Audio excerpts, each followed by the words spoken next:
ప్రత్యేక హోదా అంశం బీహార్లో తెరపైకొచ్చింది. బీహార్కు ప్రత్యేక హోదా ఇవ్వాలని సీఎం నితీష్ కుమార్ నేతృత్వంలోని జనతాదళ్ యునైటెడ్ డిమాండ్ చేస్తోంది. ఎన్డీఏలో భాగస్వామ్యంగా ఉన్న జేడీయూ ఆ పార్టీ జాతీయ కార్యవర్గ సమావేశంలో ప్రత్యేక హోదాపై తీర్మానం చేసింది. బీహార్ ఆర్థికంగా అభివృద్ధిలో వెనుక ఉండటాన్ని ప్రస్తావించింది.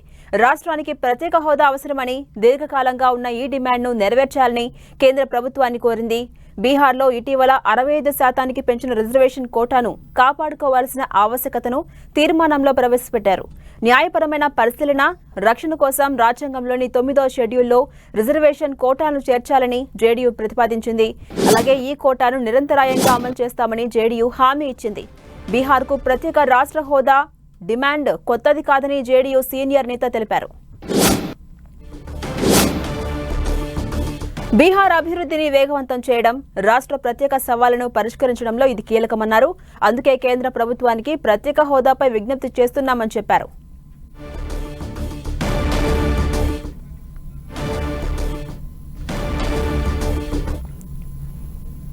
ఇదే అంశంపై మరింత సమాచారం ప్రముఖ రాజకీయ విశ్లేషకులు పెంటపాటి పుల్లారావు గారు మనకు అందుబాటులో ఉన్నారు. ఆయన అడిగి మరిన్ని డీటెయిల్స్ తెలుసుకునే ప్రయత్నం చేద్దాం. నమస్తే సార్.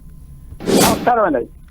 బీహార్ ప్రత్యేక హోదా ఇవ్వాలనే డిమాండ్ చేస్తోంది. ఇది ముఖ్యమైనటువంటి అంశంగా అది ప్రస్తావిస్తోంది. మీ అభిప్రాయం ఏంటండి? ఒక్కటే కాదు కదా, వాళ్ళు బ్యాక్వర్డ్ క్లాస్ సర్వే కావాలన్నారు, బ్యాక్వర్డ్ క్లాసెస్ కి వాళ్ళకి రిజర్వేషన్ పెంచాలన్నారు. ఇది కూడా ఒకటి స్పెషల్ స్టేటస్ అడిగేది. అది సెంట్రల్ గవర్నమెంట్ పరిమిట్ లో ఉన్నాయి కాబట్టి అడిగారు. ఇంకా ఎక్కువ కోరికలు కూడా ఉన్నాయి వాళ్ళకి. ఇది ఒక లిస్ట్ ఆఫ్ కోరికలు వాళ్ళు అడిగేది. ఇది అడుగుతారు. కొన్ని సెంట్రల్ గవర్నమెంట్ చేయొచ్చు, ఇవ్వచ్చు, తప్పదు పరిస్థితులు. కానీ దీంట్లో ఏమి థ్రెట్ లేదు, వార్నింగ్ లేదు, బెదిరింపు లేదు. అక్కడ 12 ఎంపీలు ఉన్నారు. అదే 12 ఎంపీలు బీజేపీతో కలిసి పోటీ చేసి గెలిచారు. తెలుగుదేశం వాళ్ళు కూడా 16 మంది ఉన్నారంటారు. వాళ్ళు కూడా కలిసి పవన్ కళ్యాణ్తో కలిసి గెలిచారు. సో వెళ్ళిపోతాం. అది చక్కటి రిక్వెస్ట్, చక్కటి డిమాండ్. వాళ్ళకి పూర్తి హక్కు ఉన్నది అడగటానికి. వాళ్ళకి ఇంటెలిజెన్స్, ఎక్స్పర్టీస్ ఉంటే ఎలా సాధించుకోవాలో కూడా క్వైట్ గా డిప్లొమసీతో తెచ్చుకోవాలి. ఇలాంటి డిమాండ్స్ డిమాండ్ చేసి యాజిటేషన్ చేస్తే రావు. క్వైట్ డిప్లొమసీ అంటే వెనకాల దాట్లాడి కన్విన్స్ చేసి మీరు అనౌన్స్ చేయండి, ఇలాంటి డిమాండ్స్ అంటున్నా చేస్తారు. సో అలా చేస్తారు అనుకుంటున్నాను నితీష్ కుమార్. అలాగే అటు రిజర్వేషన్స్ 65% పెంచాలని కూడా ఒక ప్రతిపాదన అయితే ఉంది. ఇది ఎంతవరకు సాధ్యం అంటారు? అది ఏదైనా సాధ్యం. రాజ్యాంగం మారుస్తే ఆ 2/3 మెజారిటీ అది ఫ్యూచర్ లో అవుతే అవ్వచ్చు. కానీ ప్రస్తుతం ఉన్నది ఏంటంటే సుప్రీం కోర్టు కొన్ని సంవత్సరాల క్రితం 50% దాటకూడదు. ఇది ఒక ఫండమెంటల్ స్తంభం. రాజ్యాంగంలో రాసిన రాజ్యాంగంలో 50 రోజుల నుంచి మనం వాడే రాజ్యాంగం, దాంట్లో కొన్ని ఎక్స్ట్రాడినరీ ఎక్కువ మార్పులు తేకూడదు, అలాగ ఉండాలి. కొన్ని మార్పులు తీసుకురావచ్చు అని ఇచ్చారు తీర్పు. కాబట్టి అదొక లిమిటేషన్ ఉన్నది. అది సెంట్రల్ గవర్నమెంట్ ఏం చేస్తుంది అది ఆలోచించాలి. ఇప్పుడు ఇలాంటి పెద్ద విషయాలు సెంట్రల్ గవర్నమెంట్ వెంటనే చేసేయటానికి ఏం ప్రెషర్ లేదు. ఎలక్షన్స్ అయిపోయింది, టైం ఉన్నది.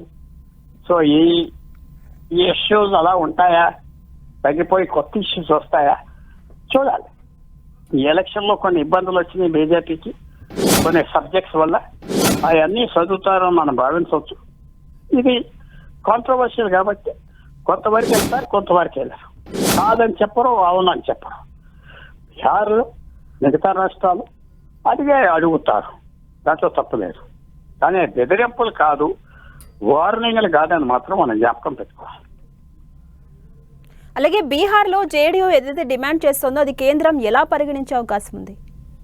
బాగా పాజిటివ్ గా కన్సిడర్ చేస్తారు.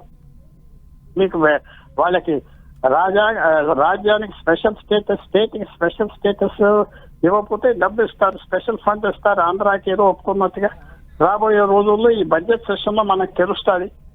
ఎలా తప్పకుండా బీహార్కి, ఆంధ్రప్రదేశ్కి ఇంపార్టెన్స్ చూపెడతారు. ఎందుకంటే రాజకీయంగా చాలా ఇంపార్టెంట్, చాలా ముఖ్యం. వాళ్ళు ముఖ్యం అనే దాంట్లో వాళ్ళ దగ్గర కంప్లీట్ పవర్ ఉన్నదని మాత్రం లేదు. మన జ్ఞాపకం పెట్టుకోవాలి. నితీష్ కుమార్కి 12 మంది ఎంపీలు ఉన్నారు 12 మంది ఎంపీలు ఉన్నారు అని అస్తమని చెప్పే దాంట్లో అందరూ నరేంద్ర మోడీ వాళ్ళే గెలిచారు వాళ్ళు ఒప్పుకుంటారు. సో దాంట్లో తెగింపులు రావు, డిస్కషన్స్ అవుతాయి, కొంచెం ప్రెషర్స్ పెడతారు, ఏదో ఒక సెంట్రల్ గవర్నమెంట్ చేస్తారు. ఆంధ్రప్రదేశ్ విషయంలో పోలవరం ప్రాజెక్టుకి విశేషంగా డబ్బు ఇవ్వచ్చు, అమరావతికి డబ్బు ఇవ్వచ్చు, ఇంకో దానికి డబ్బు ఇవ్వచ్చు, వాళ్ళు ఊరుకుంటారు. ఈ బడ్జెట్లో రాబోయే రోజుల్లో నెలల్లో మనకి సబ్జెక్ట్స్ ఎలా ట్యాకిల్ చేస్తారు కొంచెం క్లారిటీ వస్తాయి. అలాగే బీహార్ కు ఇప్పుడు ప్రత్యేక హోదా ఇస్తే కనుక ఏపీకి కూడా స్పెషల్ స్టేటస్ ఇచ్చే అవకాశం ఉందా? 100% బీహార్కి ఇస్తే ఏపీకి ఇస్తారు, ఇంకా మిగతా కొద్ది రాష్ట్రాలకు కూడా ఇవ్వచ్చు. ఇంకా చెప్పలేం వాళ్ళు ఇస్తారా ఎవరా, ఎంత పట్టుదలగా ఎవరు ఎంత కూర్చున్నారో ఎవరికి అర్థం అవ్వట్లేదు. ఎందుకంటే ఓ బీహార్ ఆంధ్రాకి ఎక్కువ డిమాండ్ కనపడుతుంది. అదే తెలంగాణ కూడా అడిగింది మేము కొత్త రాష్ట్రం అని, తెలంగాణకు కూడా ఇవ్వాలి. సో ఇవన్నీ ఎలాగా అందరూ అడుగుతారు, ప్రతి రాష్ట్రం ఇంపార్టెంట్ అయిపోయింది. సో దానివల్ల డబ్బు ఇస్తారా? నేను అడిగిన ప్రశ్న బీహార్కి ఇస్తే ఆంధ్రాకి కూడా గ్యారంటీగా ఇస్తారు. ఆ లైన్ మీద వెళ్తారా, ఆ రూట్ మీద గవర్నమెంట్ వెళ్తారా, లేకపోతే డబ్బు ఇస్తారా దాని బదులు, అది మనం చూడాలి. థ్యాంక్ యూ పెంటపాటి పుల్లారావు గారు.